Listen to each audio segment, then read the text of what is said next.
Assalamualaikum warahmatullahi wabarakatuh.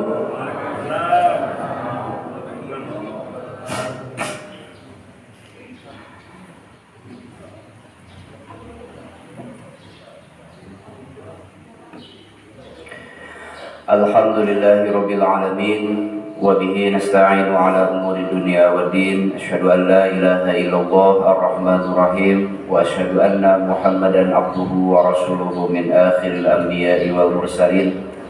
Sallallahu alaihi wa ala alihi wa sahbihi ajma'in.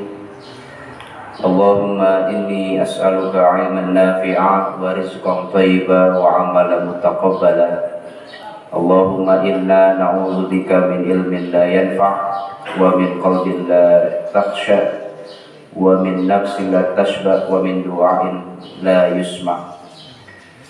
Amma ba'du, yang saya hormati Bapak-bapak pengurus PKM Masjid Raya Sidoarjo Indah, penasehat, Pak Ketua, Sekretaris Bendahara, dan seluruh jajaran pengurus yang berhadir, Pak Imam, para alim ulama, para ustadz, tokoh aparatur pemerintahan setempat, Pak Kepling, Pak Hamdan Huta Barat yang wajib disebut namanya,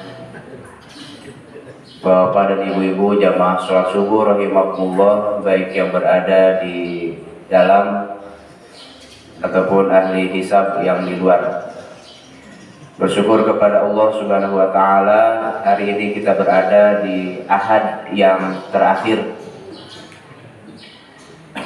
Ahad yang terakhir dalam hidup atau Ahad yang terakhir di bulan Sya'ban? Yang mana, Bu? Ahad yang terakhir dalam hidup atau Ahad terakhir di bulan Sya'ban? Iya. Ahad yang terakhir dalam hidup habis berarti. Karena ahad yang akan datang insya Allah kita sudah masuk bulan suci Ramadan insya Allah. Mudah-mudahan panjang umur kita semuanya, Bu, Bapak Ibu, sehat walafiat, dapat melaksanakan ibadah puasa secara sempurna. Amin ya rabbal alamin. Shalawat dan salam semoga senantiasa dilimpahkan kepada Nabi Muhammad Rasulullah SAW serta seluruh keluarga dan para sahabatnya.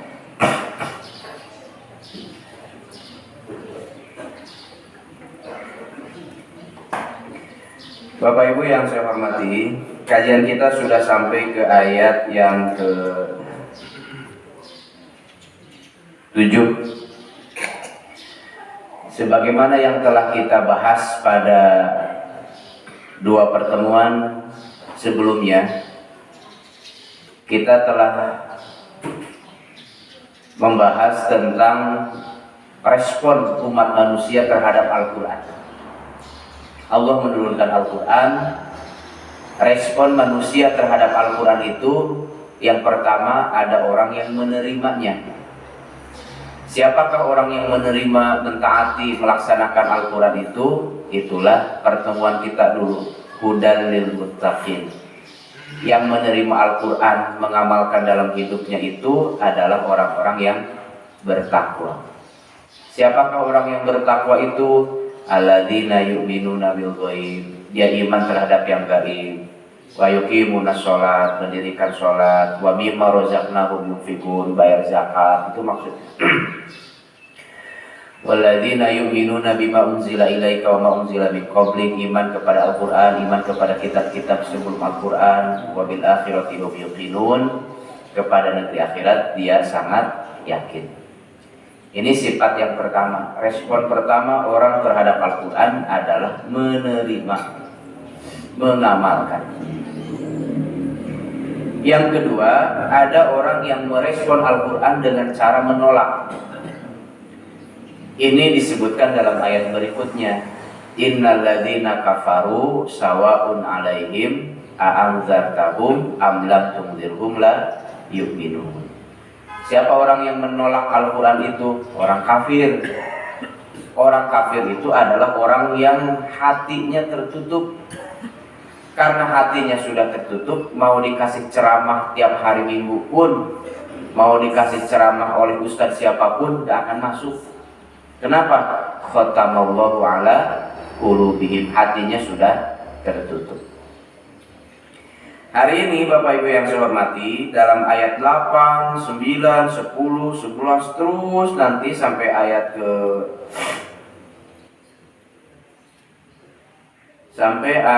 ke 20, dari ayat 8 sampai ayat 20 itu ayat bercerita tentang kelompok orang yang ketiga. Tadi orang mutakin, yang kedua orang kafirin, yang ketiga ini adalah orang munafikin. Siapakah orang munafik ini? Orang munafik ini yang adalah orang-orang yang ngakunya menerima Quran padahal dia menolak Quran. Jadi pembicaraan tentang orang mutakin cukup dalam 1, 2, 3 ayat. Membicarakan orang kafir cukup dalam 2 ayat. Membicarakan orang munafik sampai 12 ayat. Kenapa? Karena bisa kita logika kali Bapak Ibu, rasional. Musuh yang nampak jelas di depan mata walaupun 1000 orang lebih gampang dibandingkan musuh yang tidak nampak walaupun cuma 3 orang. Kita anggap kawan, rupanya lawan. Kita anggap juga sahabat, rupanya musuh dalam selimut, menggunting dalam lipatan. Ini orang munafik. Di zaman Nabi SAW, orang munafik itu ada banyak. Nabi memberikan catatannya itu kepada seorang sahabat kepercayaan Nabi, Swahibus Sirri, penjaga rahasia Nabi, intel lah kalau bahasa kita sekarang. Intelnya Nabi waktu itu namanya adalah Huzaifah al-Yamani. Huzaifah al-Yamani diberi oleh Nabi daftar orang munafik yang ada di Madinah. Dikasih catatannya, ditulis oleh Huzaifah. Nabi sebutkan namanya berdasarkan informasi yang diterima dari Jibril. Tulis namanya. Rahasiakan ini sampai mati, kata Nabi. Jangan dikasih tahu kepada siapapun. Oleh Huzaifah al-Yamani, catatan itu disimpan rapi-rapi, tidak pernah dibocorkan kepada siapapun. Catatan yang berisi daftar nama-nama orang munafik. Kenapa dirahasiakan? Ya karena kalau dibuka itu menimbulkan caos di tengah masyarakat, Bapak Ibu. Orang tidak akan nyangka itu orang munafik gitu. Kenapa? Karena dilihat dari tampilannya orang muslim berjenggot, misalnya dia berjenggot juga. Dia pakai jubah, muslim pakai jubah, dia pakai jubah juga.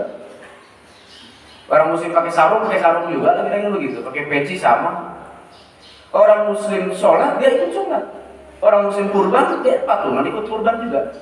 Apapun saja yang dikerjakan oleh orang Islam, dia ikut mengerjakan.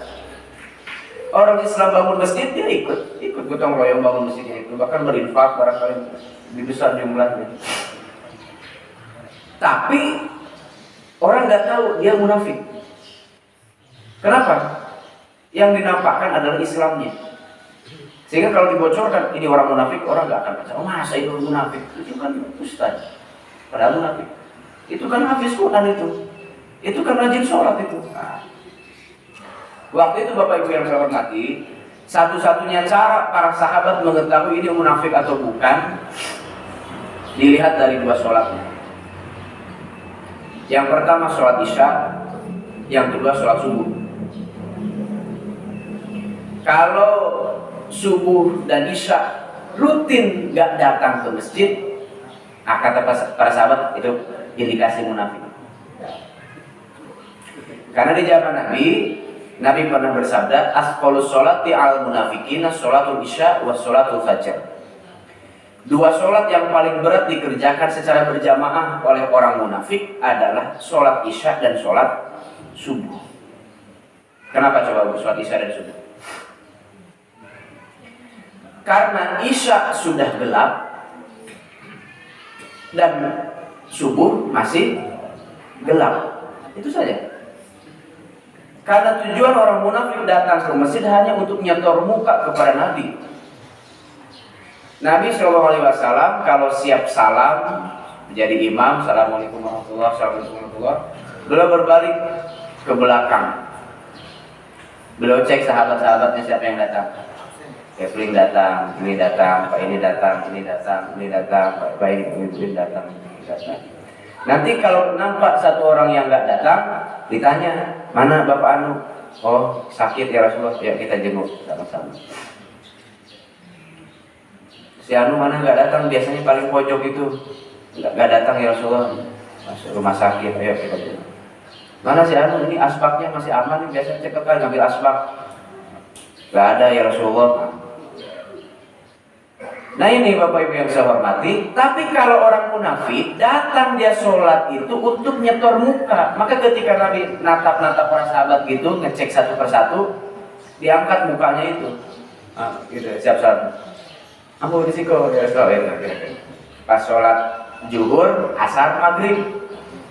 Ambo itu ya sholat. Pikiran orang munafik sederhana. Kalau di waktu isya masjid sudah gelap. PLN waktu itu belum ada, ke Madinah belum masuk. Walhasil dalam pikiran mereka tentulah isya. Mana tahu Nabi itu orang datang ataupun tak datang kan gelapnya kondisinya. Subuh apalagi.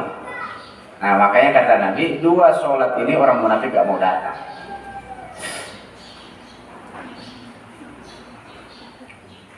Catatan yang tadi diberikan oleh Huzaifah, diberikan Nabi kepada Huzaifah al-Yaman ini, setelah Nabi wafat, naik Abu Bakar wafat, naik Umar menjadi khalifah, Umar bin Khattab radhiyallahu anhu. Oleh Sayyidina Umar diminta catatan itu kepada Huzaifah. Huzaifah, sekarang kan saya jadi khalifah, jadi pemimpin. Manalah catatannya itu minta? Oh enggak, kata Huzaifah enggak. Apa yang kujanjikan kubawa sampai mati akan kubawa sampai mati, kata Huzaifah. Apa yang kujanjikan kepada Nabi untuk dirahasiakan akan kurahasiakan sampai mati, nggak akan kubocorkan. Ya kalaupun nggak semuanya, agak 1-2 orang lah kata Umar, minta bocoran yang siapa aja. Kenapa Umar minta? Karena Umar takut salah menyalatkan orang. Disolatkan jenazahnya ternyata orang munafik, kan begitu. Umar takut salah menyolatkan orang. Oleh Huzaifah nggak pernah dikasih Pak. Sampai Huzaifah meninggal dunia, catatan itu nggak pernah bocor kepada siapapun. Walhasil Umar bin Khattab kalau mau menyolatkan jenazah orang, dilihatnya Huzaifah. Huzaifah datang nggak?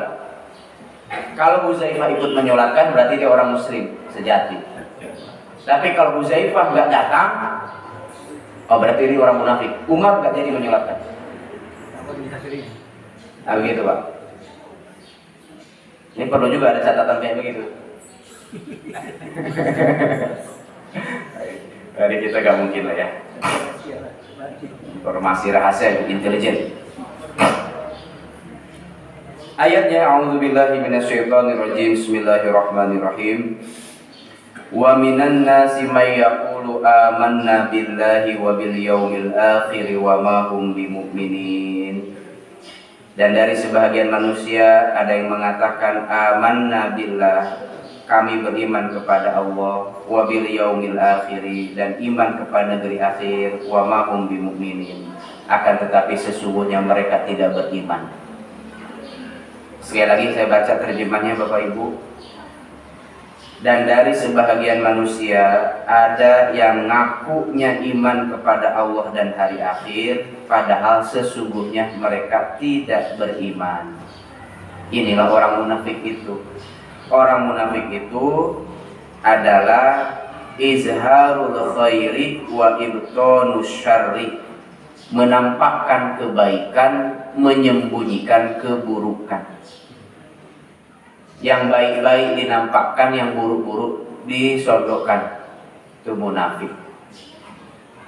Wa ma hum bimu'minin, tapi mereka bukan orang beriman, kata Allah.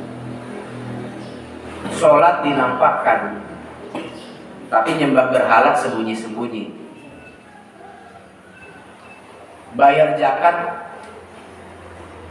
dinampakkan, tapi pasang nomor sembunyi-sembunyi.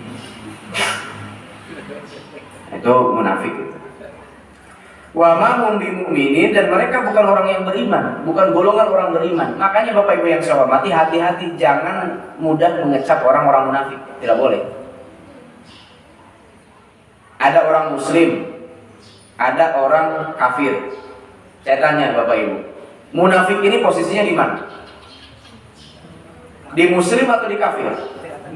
Di tengah-tengah nggak ada posisi tengah-tengah. Munafik ini berada dalam golongan orang muslim atau berada dalam golongan orang kafir? Ini ayatnya. Wa ma hum bimu'minin, mereka bukan orang-orang beriman. Oleh karenanya, kalau dibuat kategori, orang munafik itu masuk ke dalam golongan orang-orang kafir. Dia orang kafir, cuma ngakunya beriman. Maka tidak boleh menyebut orang sembarangan kau munafik, kau nggak boleh. Seperti tidak boleh kita sembarangan menyebut kafir, nggak boleh. Kata Nabi, kalau engkau menyebut orang kafir, antara dua, kata-kata itu kembali ke dia atau kembali ke kamu sendiri. Tidak boleh sembarangan menyebut orang kafir atau munafik. Jadi munafik itu bagian daripada orang-orang kafir. Oleh karenanya, hukumannya pun innal munafiqina fid darkil asfali minan nar dalam Quran. Saya lupa surah. Sesungguhnya orang munafik itu posisinya nanti di akhirat adalah fid darkil asfal minan nar. Asfal itu neraka yang paling bawah. Neraka kan aspal itu kan di mana-mana di bawah. Walaupun dia di jalan layang tetap saja di bawah posisinya. Itu asfal. Asfala minan nar, ditempatkan di kerak neraka yang paling bawah selama-lamanya. Kenapa selama-lamanya? Karena mereka orang kafir.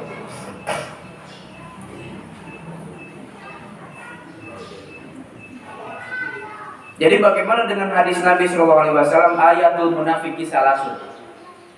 Tanda-tanda orang munafik ada 3. Ciri orang munafik ada 3 kata Nabi. Idza hadatsa kadzaba, kalau dia ngomong dia dusta. Wa idza wa'ada akhlafa, kalau dia janji pasti ingkar. Wa idza tumina khana, kalau dikasih amanat pasti dia khianat. Nah begini Bapak Ibu mengenai tanda-tanda tadi.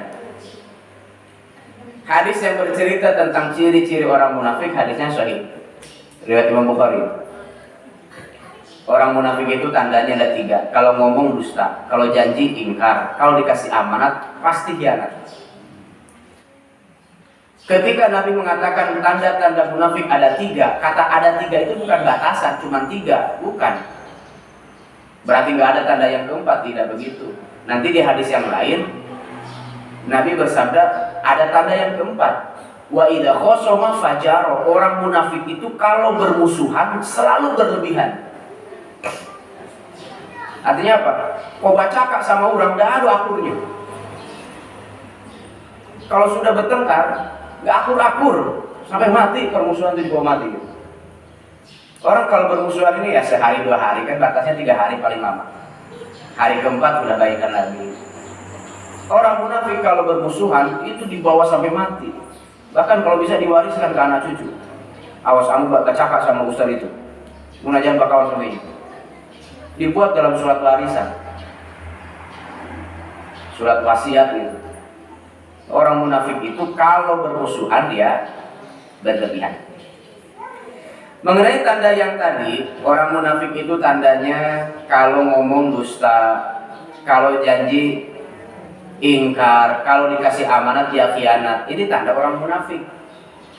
Tapi ketika 3 tanda ini ada pada diri seorang muslim, bukan berarti ini otomatis menjadi orang munafik.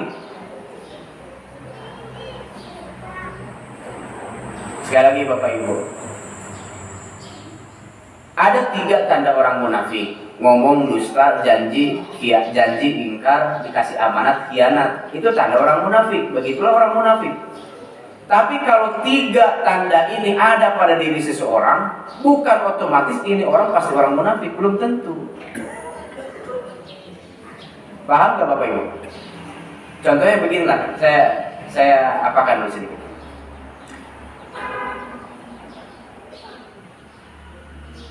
Mohon maaf ya Pak Jul ya. Kita kasih bagaimana tanda-tanda Pak Jul itu. Misalnya orang bertanya, Pak Jul itu ciri-cirinya bagaimana? 1, laki-laki. 2, usia 65 ya Pak Jul. 65. 3, pakai kacamata. 4, rambutnya putih. Izin Pak Jul. Yang 4 ini tandanya Pak Jul, ciri-cirinya Pak Julnya 4 ini. Tapi ketika yang 4 ini ada pada diri seseorang, bukan berarti orang itu adalah Pak Jul. Bisa jadi itu adalah orang lain, hanya saja mirip dengan Pak Jul. Orangnya laki-laki, pakai kacamata juga, umurnya 65 juga, rambutnya putih juga. Pak Ganjar Pranowo. Bukan Pak Jul. Gubernur mana Pak? Jawa Tengah. Yang bisa jadi ketika ada 4 tanda ini bukan berarti otomatis itu adalah Pak Jul. Boleh jadi orang lain hanya mirip dengan. Nah begitu. Orang munafik pasti melakukan yang 3 tadi. Tapi ketika yang 3 tadi ada pada diri seseorang, bukan berarti ini lantas menjadi orang munafik. Hanya pada dirinya ada tanda-tanda kemunafikan. Nah begitu ya.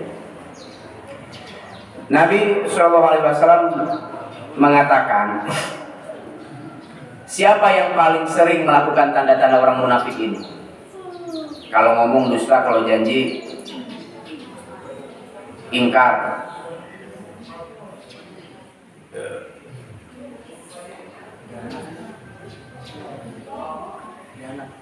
Nabi bersabda, tanda ini tidak selalu orang munafik yang punya.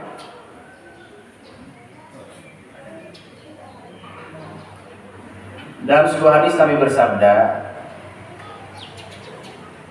orang yang sedang dililit utang, inna rajula idza guriba hadatsa faqadaba wa wa'ada fa akhlafa. Orang kalau sedang dililit utang biasanya melakukan tanda-tanda munafik. Kalau ngomong suka dusta, kalau janji suka diingkari. Siapa? Orang yang sedang berutang. Ambo janjilah hari Senin mau bayar tanggal 1. Hari Senin tanggal 1 lagi mau bayar. Datang tanggal 1 nggak ditepati.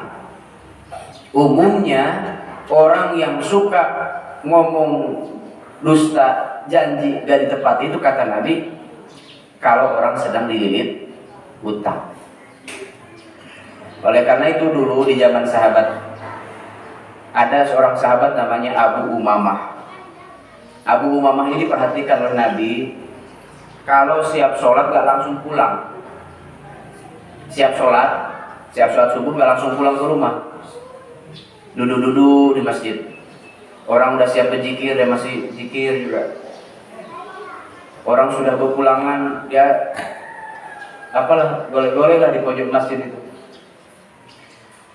Sampai siang. Nanti Nabi datang waktu zuhur, si Abu Umamah itu udah di situ, sedang tiduran di masjid itu. Orang siap zuhur pulang, dia tetap di situ, duduk bermenung, ngelamun di pojok masjid itu. Sampai asar. Maghrib udah gelap hari baru dia pulang. Besok gitu lagi. Walhasil di hari ketiga ditanya oleh Nabi, kamu ini ada apa? Kata Nabi ke Abu Umamah, kok saya perhatikan tiap hari di masjid aja orang bubar, ada yang kerja ke sawah, ke ladang, narik beca, narik angkot, kok kamu terus di sini? Ngapain? Terus-terusan di masjid dari subuh sampai maghrib. Apa jawaban Abu Umamah, Pak? Kata Abu Umamah, ya Rasulullah, saya ini bingung mau kemana lagi. Saya bingung mau kemana lagi. Mau jalan-jalan ke sana, ada utang ambo di situ. Mau ke Pondosaro, ada yang menagih. Mau duduk di Lapo Batu Harimau, ada bon nganggur di situ. Mau ke pagaran lebih banyak, hutang nganggur di situ. Mau tinggal di rumah, datang orang menagih satu persatu. Dari subuh sampai maghrib, gak habis-habis orang menagih. Walhasil di dunia ini tidak ada tempat yang paling aman kurasai kecuali dalam masjid. Kenapa? Karena dalam masjid orang diikat aturan oleh Nabi SAW tidak boleh menagih hutang di dalam masjid. Dan orang yang menagih hutang tahu tidak boleh menagih hutang di dalam masjid. Bahkan Nabi pernah mengancam, siapa yang menagih hutang di dalam masjid, separuh hutangnya dianggap lunas. 2 kali menagih berarti lunas. 3 kali menagih balik poin. Jadi dia yang berhutang. Sehingga dalam pemikiran si Abu Umamah ini tidak ada tempat yang paling aman untuk bersembunyi dari penagih hutang kecuali dalam masjid. Orang yang menagih hutang pun nggak berani kalau dia di masjid. Sedang di masjid nggak berani menagih. Yang dianggap lunas. Itu sebetulnya hadis itu bukan berarti nanti ibu kalau nagih hutang di masjid jadi lunas gak separuh dah. Nah, jangan begitu. Itu ancaman dari Nabi, jangan sampai menagih hutang di dalam masjid. Fa innal masjida lam tubna li hada. Karena masjid bukan dibangun untuk nagih hutang. Nanti selangkah dia keluar masjid langsung pagi. Nah, Abu Umamah begitu. Saya tidak menemukan tempat yang lebih aman di muka bumi ini kecuali dalam masjid ini ya. Jadi orang yang mencari apa ini? Mencari suaka, mencari perlindungan dalam masjid. Tapi jangan langsung dicurigai itu nanti pakai begitu ada orang yang di masjid banyak utang-utang ya. Jangan. Antar apalagi Ramadan kan. Entah sedang itikafnya gitu kan. Kita dekat Ramadan nih orang biasanya habis subuh sampai maghrib di masjid saja. Karena ngapain di rumah pun nggak bisa makan, nggak bisa minum kan. Akhirnya dari subuh masjid, zuhur duduk di masjid sampai asar sampai maghrib. Jangan kita nyimpan pikir, oh itu pasti sedang banyak utang itu. Nggak usah. Lalu apa kata Nabi? Nabi mengatakan, Abu Umamah, mau nggak kamu saya ajari satu kalimat? Mau nggak kamu saya ajari satu kalimat, satu doa? Asal kamu baca doa ini pagi, petang, pagi, petang, pagi, petang. Kamu baca terus di pagi dan sore hari, aku jamin utangmu pasti lunas. Yang penting dibayar. Ya Bu? Iya. Kata Nabi, ku jamin asal kamu rutin baca doa ini pagi, petang, pasti utangmu lunas. Asal dibayar. Kalau gak dibayar-bayar, gimana mau lunas? Tapi doa ini dibaca juga. Doa ini tetap dibaca. Apa kata Abu Umamah beberapa bulan kemudian, Bapak Ibu? Abu Umamah menceritakan kepada sahabat-sahabat yang lain. Kata Abu Umamah, subhanallah. Demikianlah kebenarannya kalimat Nabi Sallallahu Alaihi Wasallam. Begitu aku amalkan itu doa, asal aku baca pagi, sore, pagi, sore, pagi, sore. Beberapa bulan kemudian Allah pun memberikan kepadaku lapangan rezeki sehingga aku bisa melunasi seluruh utang-utang. Bebas utang. Dan saya pernah mengamalkan ini, Bu. Dulu pernah juga terlilit utang. Masa muda bahkan belum nikah, udah banyak utang. Ingat hadis ini. Diamalkan pagi sore. Alhamdulillah Pak, lunas setelah dibayar, lunas. Siapa yang mau doa ini? Ada yang mau doa ini?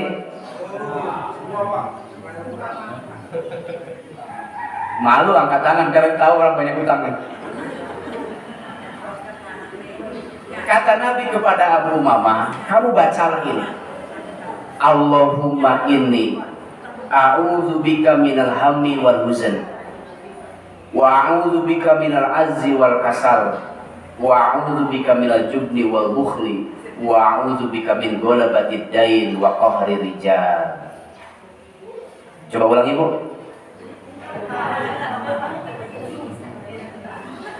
Allahumma inni a'udzubika minal hammi wal huzn wa a'udzubika minal ajzi wal kasali wa a'udzubika minal jubni wal bukhli wa a'udzubika min ghalabatid dain wa qahrir rijal. Nah, yang semangat membacanya banyak utangnya. Bapak Bu, fotokopi. Ustaz, fotokopi. Dengan apa namanya disposisi Ustaz Faisal. Siap, insya Allah Bu. Nanti di kopi banyak-banyak simpan di pojok masjid. Apa intisari doanya Bu? Coba kita bedah doanya. Doanya ini adalah memang doa yang akan melepaskan orang dari utang. Ternyata membayar utang itu bukan perkara duit Bu, Pak, bukan perkara uang, tapi perkara mental, psikologis. Nabi tidak memperbaiki dompetnya, tapi Nabi memperbaiki dulu mental dia sebagai orang yang sedang berutang. Karena orang yang sedang dililit utang dengan orang yang tidak punya utang itu mentalnya beda Bu. Saya pernah bilang, orang yang sedang lapar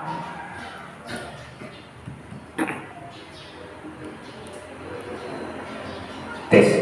Orang yang sedang lapar, cara berpikirnya beda dengan orang yang sedang kenyang. Cara mikir orang yang sedang lapar itu berbeda dengan cara mikir orang yang kenyang perutnya. Pasti beda. Cara mikir orang yang banyak utang dengan cara berpikir orang yang nggak punya utang juga beda. Orang yang nggak punya utang bebas hidup.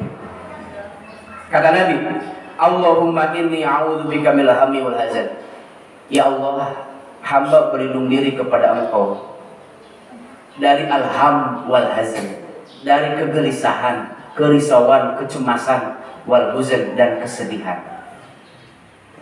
Alham ini adalah kecemasan sesuatu yang akan datang. Takut gak dapat lagi uang, takut gak dapat lagi rezeki, takut gak dapat lagi duit. Itu ham namanya. Memikirkan sesuatu yang belum tentu terjadi. Wal huzan, kesedihan. Kesedihan itu apa? Duka cita untuk sesuatu yang sudah terjadi. Tanggal 1 masih banyak kepeng itu. Kini baru tanggal 8 lagi. Lah habis saldonya. Ibu bayangkan terus kepeng yang semalam masih banyak itu tiba-tiba sudah habis. Diingat-ingat lagi, ya datanglah kesedihan. Gak siap-siap. Orang kalau hidup masa lalu disedihkan, masa depan dicemaskan, kapan bahagianya? Wa a'udzubika minal ajzi wal kasal, dan aku berlindung diri kepada Engkau ya Allah dari sikap lemah mental dan malas. Orang yang dililit utang biasanya bersumber dari sini. Lemah mental dan malas. Dalam berusaha cepat lemas, cepat lemah. Dibentak sedikit sama bos, mengundurkan diri. Dimarahi sedikit sama atasan, beli baygon. Nah, itu mental lemah itu. Gagal sekali dalam proyek, gantung diri. Nah, itu mental lemah, tidak tahan banting begitu. Orang kalau tidak tahan banting, sedikit dikritik, lalu udahlah cocok kamu di situ, mundurlah, memang bukan bakat kamu. Ah, itu orang kalau begitu dalam dunia apapun tidak akan pernah sukses. Mau dalam dunia usaha, dalam dunia bisnis, dalam dunia apapun. Dimarahin sedikit, dibentak sedikit, loyo gak jalan lagi. Jualan gak laku, udah besok gak jualan lagi. Itu orang mental yang gitu namanya, lemah.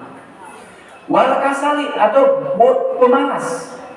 Orang kalau malas dari mana dapat rezeki? Rezeki betul dari Allah, tapi kan Nabi mengajarkan kita jangan seperti burung. Burung tidak tahu di mana rezekinya, tapi dia selalu keluar dari sangkarnya. Tidak ada burung yang diam di sangkar dari pagi sampai sore menenggakkan mulutnya ke langit menunggu makanan jatuh dari langit. Dia tetap ikhtiar. Kalau orang malas, dari mana ikhtiarnya bisa jalan? Sementara kebutuhan perut terus berlanjut, walhasil datang penyakit yang kedua. Apa itu? Penyakit takut gak bisa makan, wajuben, takut kalau anak sakit gak bisa berobat, takut kalau nanti anak mau kuliah gak ada uangnya, takut nanti kalau mau bangun rumah gak ada kepengnya, takut nanti kalau mau beli mobil gak ada duitnya. Macam ketakutan. Karena orang sudah takut, begitu takut, ini takut hilang, ini takut hilang. Apa yang terjadi? Wal bukhl. Yang terjadi kemudian adalah datang penyakit pelit. Serangkai itu, satu paket itu. Mau berinfak untuk bangun masjid, aduh, token di belakang rumah sudah bunyi-bunyi. Token listrik, tit, tit, tit, udah bunyi. Akhirnya mau berinfak 100.000, nggak jadi. Tinggal 50.000. Begitu mau berinfak 50.000, ingat tabung gas belum terisi, yang sebuah lagi kosong. Akhirnya nggak jadi lagi, tinggal 20.000. 20.000 mau diinfakkan, ingat lagi anak belum. Akhirnya orang datang jadi pelit. Dan Nabi mengatakan sumber daripada kenapa orang bisa terlilit utang adalah waqahri rijali, panasan dengan nasib orang lain.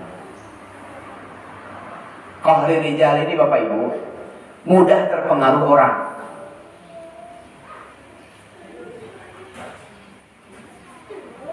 Orang beli mobil, pengen beli mobil, panasan dia.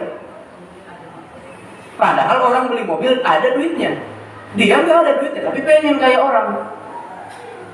Orang beli mobil cash, dia beli mobil akhirnya, bukan berarti nggak boleh ngeredit ini Pak.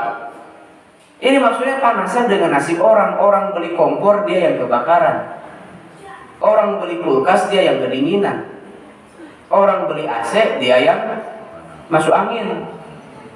Kenapa? Panasan dengan nasib orang, tidak menerima nasib sendiri.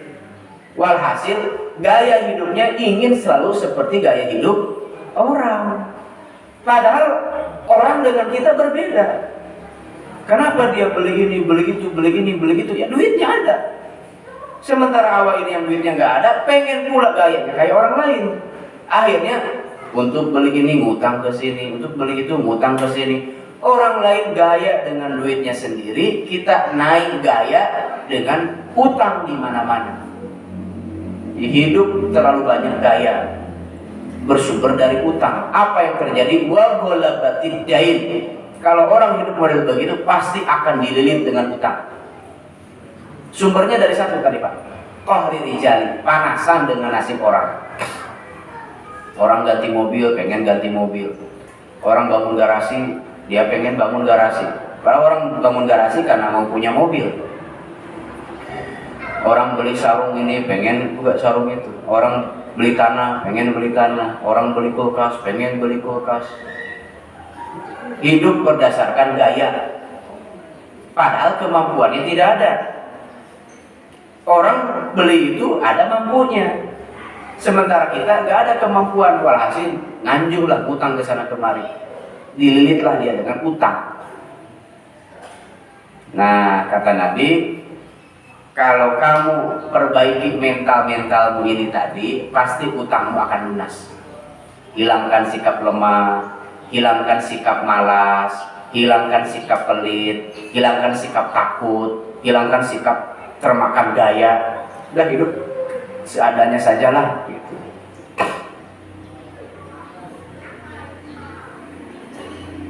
Saya alhamdulillah sampai hari ini gak pernah termakan, gak panasan dengan nasib orang. Orang mau beli apapun terserah lah, ada pula duitnya. Dan memang kata Agim, duit yang pas itu memang yang pas-pasan itu, yang termakan gaya, yang pas-pasan. Hidup gak usah berlebihan, pas-pasan aja. Pas butuh, pas ada. Pas mau bangun rumah, pas duitnya ada. Itu hidup yang enak tuh begitu, yang pas-pasan. Pas mau nyekolahkan anak, pas pula duitnya ada.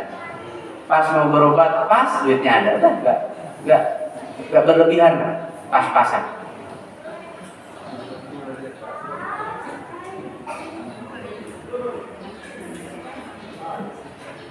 Takutnya pas dibutuhkan, pas pula gak ada, itu yang repot. Pas butuh, pas gak ada. Orang munafik, kembali Bu, jadi kenapa nyambung ke utang ini? Orang munafik itu fi qulubihim maradun, dalam hatinya ada penyakit. Fazadahumullahu marada, Allah tambah penyakit dalam hatinya itu. Bapak Ibu yang saya hormati, Dalam tafsir As-Sa'di mengatakan an-nifaqu mawjudan qabla hijrat walam yakun nifaq mawjudan qabla hijrati Rasul. Orang-orang munafik itu nggak ada sebelum Nabi hijrah ke Madinah, nggak ada orang munafik di Mekah, nggak ada. Orang munafik itu baru ada setelah Nabi hijrah ke Madinah. Kenapa? Karena ketika di Mekah Nabi masih lemah dan para sahabatnya masih lemah. Musuh-musuh melawan Nabi secara frontal, terang-terangan. Tapi ketika Nabi sudah di Madinah, apalagi ketika Nabi memenangkan perang Badar, musuh-musuh mulai ketakutan. Masuk Islam gak mau, menjadi orang kafir, takut diserang. Akhirnya pura-pura menjadi orang Islam supaya diamankan oleh Nabi. Ini awal mula cikal bakal adanya munafik. Kenapa orang munafik itu punya penyakit di dalam hatinya? Penyakit yang dipunyai oleh orang munafik adalah penyakit yang sama dengan yang dimiliki oleh iblis. Adalah penyakit yang sama dengan yang dipunyai oleh Qabil. Adalah penyakit yang sama dengan penyakit yang dimiliki oleh 10 Bani Israel. Penyakit apa itu Bapak Ibu? Penyakit iri dengan junior. Penyakit iri dengan junior. Orang munafik itu gembongnya di Madinah namanya adalah Abdullah bin Ubay bin Salul. Ini tokoh munafik di zaman Nabi namanya Abdullah bin Ubay bin Salul. Abdullah bin Ubay bin Salul ini orang Madinah. Sebelum Nabi datang ke Madinah, ini Abdullah bin Ubay bin Salul ini tokoh masyarakat di situ. Dia bisa mengakurkan kaum Aus dan kaum Khazraj yang sudah bertikai 350 tahun. Abdullah bin Ubay bin Salul ini hampir akan dilantik menjadi raja di Madinah. Waktu itu tiba-tiba datang Nabi dari Mekah ke Madinah. Walhasil perhatian orang teralihkan. Orang tidak lagi memperhatikan Abdullah bin Ubay bin Salul, tapi lebih memperhatikan Nabi Shallallahu Alaihi Wasallam. Akhirnya apa yang terjadi? Yang menjadi raja itu adalah Nabi, menjadi pemimpin umat itu adalah Nabi. Abdullah bin Ubay bin Salul dilupakan. Padahal dia orang Madinah asli dan sudah berjuang untuk mendapatkan kursi itu puluhan tahun. Datang orang yang baru pindah, ini pula yang jadi. Timbul penyakit dalam hati. Iblis kan dulu juga begitu Bapak Ibu. Iblis itu katanya dulu ribuan tahun dia beribadah kepada Allah itu. Kalaupun mau dijadikan khalifah, iblis itulah yang layak dijadikan khalifah. Dalam sebuah hadis dikatakan tidak ada 7 lapis langit kecuali di 7 lapis langit itu ada bekas sujudnya iblis. Ada bekas sujudnya iblis di situ. Tiba-tiba datang makhluk baru, junior, diciptakan baru dari tanah, dikasih nama Adam alaihissalam. Makhluk yang junior anak baru datang ini, anak ingusan kemarin sore ini, tiba-tiba diangkat derajatnya, ini ja'ilun fil ardi khalifah, ini pula yang akan dijadikan khalifah. Kata iblis, bang aku dah aku. Padahal saya lebih senior, saya ibadah ribuan tahun. Kenapa ini datang pendatang baru, ini pula yang langsung duduk naik peringkat.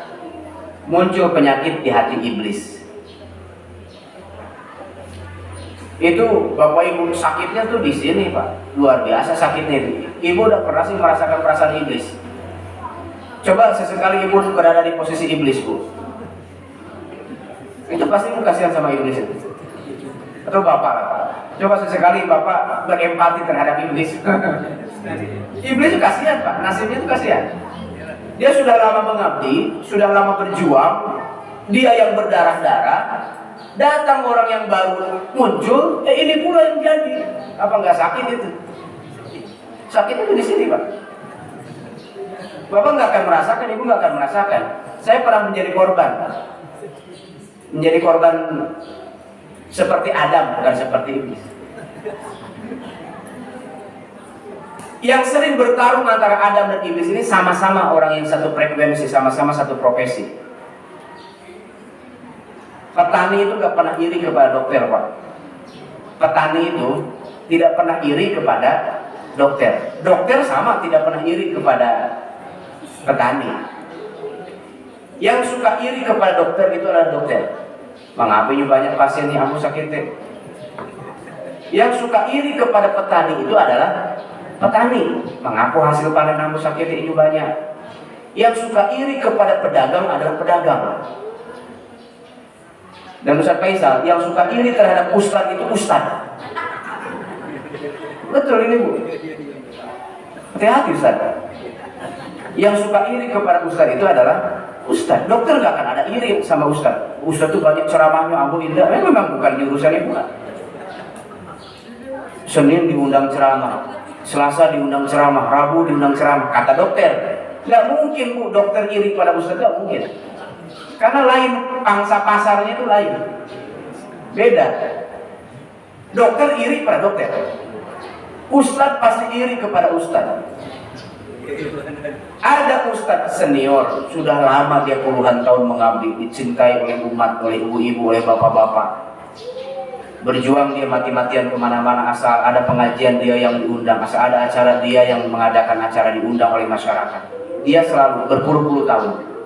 Tiba-tiba datang pendatang baru, anak kemarin sore, anak baru tamat pesantren, pas pula memang ceramahnya lebih fresh, lebih segar, ilmunya lebih luas, cara penyampaiannya lebih masuk di akal orang. Akhirnya beralih perhatian umat dari ustadz yang tua itu kepada ustadz yang muda. Apa yang terjadi Bapak Ibu? Timbul penyakit hati. Ibu nggak bisa merasakan sih, Bapak nggak di hati ustadz ya. Coba berada di posisi si iblis itu tadi. Rasakan apa yang dirasakan oleh iblis waktu itu. Rasakan apa yang dirasakan oleh Bani Israel. 10 Bani Israel ini yang saya sebutkan namanya minggu yang lalu, itu adalah orang yang sangat dicintai Yakub sebelum Nabi Yusuf lahir. 10 orang ini sangat disayangi oleh ayahnya. Datang Nabi Yusuf, anak yang hampir buncit, anak pengais bungsu. Kasih sayang itu tumpah kepada anak ini yang 10 orang tersisihkan. Cemburu nih Pak. Iri hati, penyakit hati mulai timbul. Nah, penyakit hati itu awalnya di situ. Abdullah bin Ubay bin Salul menjadi gembong munafik, dalam hatinya ada kemunafikan gara-gara faktor itu. Ambo yang berjuang mati-matian di Madinah ini berdarah-darah puluhan tahun untuk jadi raja, tiba-tiba ada orang yang kemarin hijrah dari Mekah, ini pula yang jadi. Wih, sakitnya itu di sini Pak. Mudah-mudahan Ibu merasakan sesekali Bapak Ibu. Kalau mau betul-betul merasakan itu, nah, mudah-mudahan dapatlah di suatu saat merasakan hal yang sama Ibu. Supaya agak sedikit kasih. Makanya aku kadang-kadang kasihan juga sama iblis tuh kadang-kadang. Apalagi datang bulan Ramadan diikat. Nanti di bulan Syawal baru dilepaskan kembali. Bapak Ibu yang saya hormati, ini 2 ayat, ayat ke-8 dan ayat yang ke-9 tentang sifat-sifat orang munafik. Mudah-mudahan kita berdoa kepada Allah Subhanahu wa taala diselamatkan dari sifat orang munafik ini, sifat-sifat orang nifak, sehingga menjadilah kita orang mukmin yang sejati, orang muslim yang sejati, orang al-mu'minuna haqqan. Aqulu qouli hadza wa astaghfirullah li wa lakum. Wassalamu alaikum warahmatullahi wabarakatuh. Waalaikumsalam warahmatullahi wabarakatuh.